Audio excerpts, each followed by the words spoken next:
First Corinthians chapter 10.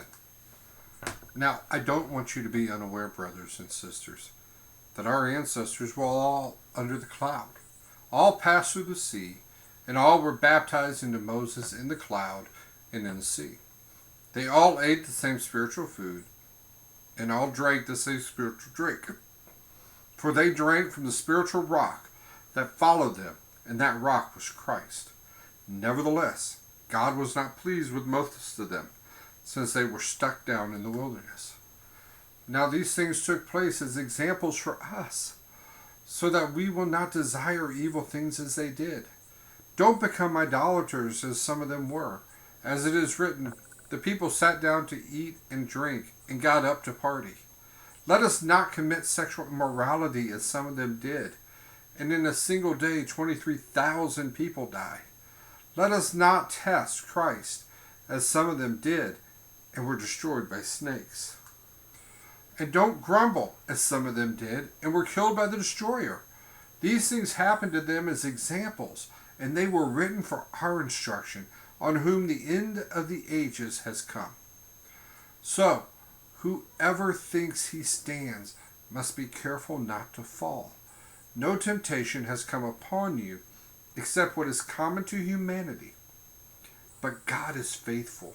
He will not allow you to be tempted beyond what you are able. But with the temptation, he will also provide the way so that you may be able to bear it. So then, my dear friends, flee from idolatry. I am speaking to you as sensible people. Judge for yourself what I am saying. The cup of blessing that we bless, it is not a sharing in the blood of Christ. The bread that we break, is it not a sharing in the body of Christ? Because there is one bread. We who are many are one body, since all of us share the one bread. Consider the sacrifice of Israel. Do not those who eat the sacrifices participate in the altar? What am I saying then?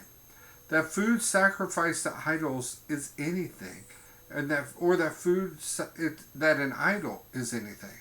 No, but I do say that what they sacrifice to demons and not to God. I don't want you to participate with the demons. You cannot drink the cup of the Lord and the cup of demons. You cannot share in the Lord's table and the table of demons. Or are we provoking the Lord to jealousy? Are we stronger than He? Everything is permissible, but not everything is beneficial. Everything is permissible, but not everything builds up. No one is to seek his own good, but the good of the other person. Eat everything that is sold in the market without raising questions for the sake of conscience, since the earth is the Lord's and all that is in it. If any of the unbelievers invite you over and you want to go, eat everything that is set before you, without raising your questions for the sake of conscience. But if someone says to you, "This is food from a sacrifice," do not eat it, out of the consideration for the one who told you, and for the sake of conscience. I don't mean your own conscience, but the other person's. For why is my freedom judged by another person's conscience? If I participate with thanksgiving, why am I criticized because of something for which I gave thanks? So whether you eat or drink, or whatever you do everything for the glory of God.